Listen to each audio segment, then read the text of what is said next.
হাল ছেড়ে দিয়েন না, কিপ ট্রাইং, কিপ প্র্যাকটিসিং। যে কোনো বিষয়ের উপর আপনারা ফোকাস করেন, হয়তো একটা জিনিস 10 বার ট্রাই করার পর একবার অবশ্যই আপনার অ্যাচিভমেন্ট আসবে।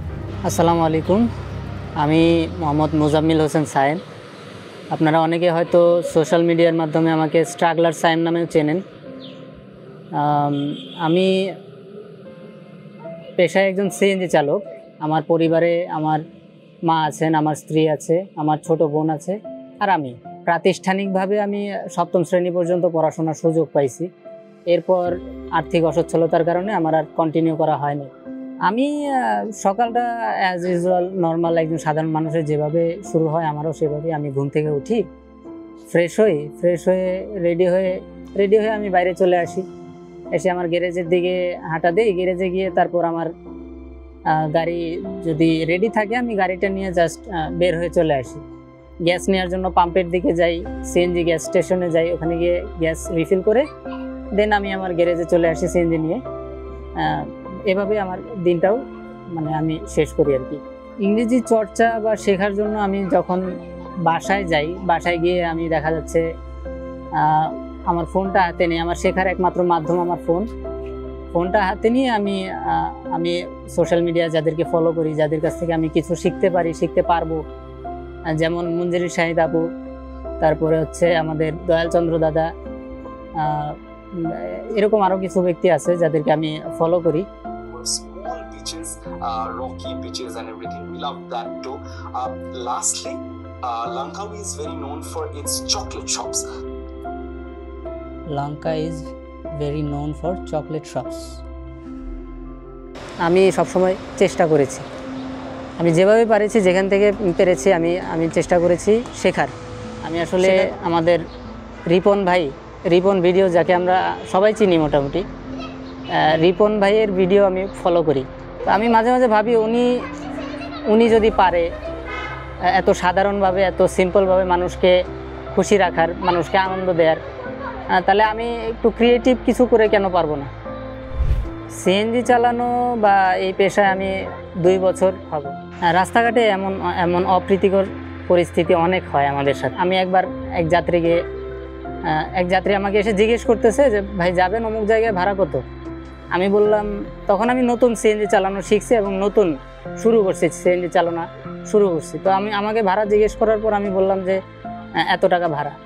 তো হইতে পারে ওই জায়গার ডিস্টেন্সের অনুযায়ী বা ডিস্টেন্সের তুলনায় আমার ভাড়া চাওয়াটা অযৌক্তিক হয়ে গেছে। যেহেতু আমি নতুন ছিলাম, আমার ধারণা কম ছিল কোন জায়গার কত ভাড়া হইতে পারে।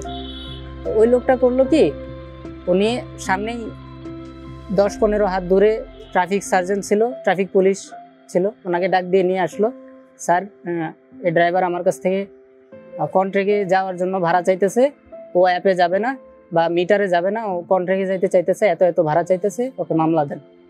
বাস আমি আর ওইখান থেকে মুভ করে আসতে পারিনি, পুলিশ আমাকে আটকাই দিছে। আর ওইখানে দাঁড়ানো অবস্থায় আমার 2000 টাকা মামলা দিছিল।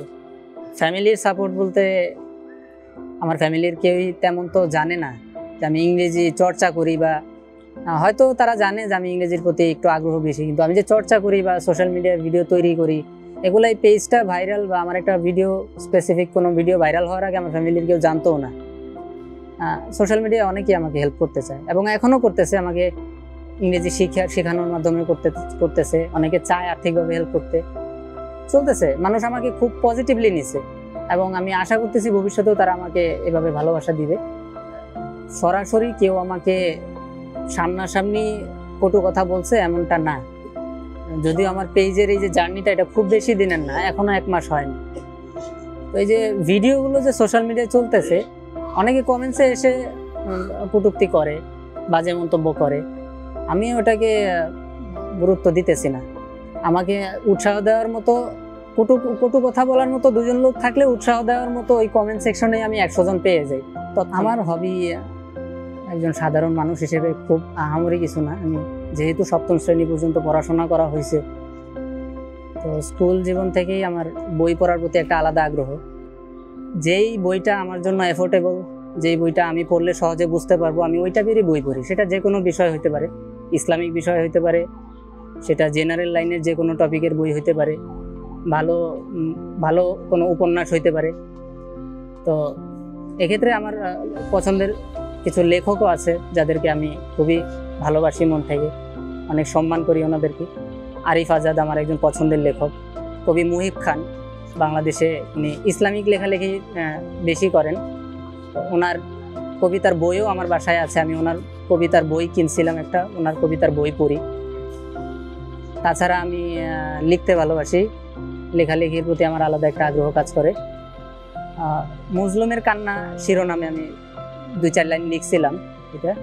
সেটা হচ্ছে, কিলাব লিখিয়া বলো কথাগুলো খাতাতে, যদি না গাঁথিতে পারি হৃদয়ের পাতাতে, সাচবাদ বলিবার জোর নাহি কণ্ঠে, চুপিসারে জলে আগ পাজরের লণ্ঠে। আমার একটা না, আমার কয়েকটা স্বপ্ন আমার ভিডিওতে আমি বলছি। আমি চেষ্টা করি সেই স্বপ্নগুলো পূরণ করার, এবং আমি সেই পথেই হাঁটতেছি। আমি চাই বিশ্ব ভ্রমণ করতে, এটা আমার একটা আলাদা রকমের একটা শখ। অনেকেই ভাবতে পারে একজন সিএনজি চালক হয়ে এত বড় বড় স্বপ্ন দেখে। আসলে আমি বলবো, স্বপ্ন দেখতে তো বাধা নাই, আপনি যদি স্বপ্ন না দেখেন কি পূরণ করবেন? আমার আরেকটা স্বপ্ন, যেটা আমি চাই আমার জীবনে, আমার কোনোদিন টাকা পয়সা হলে, কোনোদিন কোনোভাবে যদি সেই স্বপ্ন পূরণ করতে পারি, সেটা হচ্ছে আমার নিজের জন্য একটা বাড়ি করা। আমার মায়ের স্বপ্ন, আমার মায়ের জন্য, আমাদের জন্য একটা বাসস্থান করা। অডিয়েন্সদেরকে বা দর্শক যারা দেখতেছে তাদেরকে যদি আমি কিছু বলতে চাই, হাল ছেড়ে দিয়েন না, কিপ ট্রাইং, কিপ প্র্যাকটিসিং। যে কোনো বিষয়ের উপর আপনারা ফোকাস করেন, হয়তো একটা জিনিস 10 বার ট্রাই করার পর একবার অবশ্যই আপনার অ্যাচিভমেন্ট আসবে।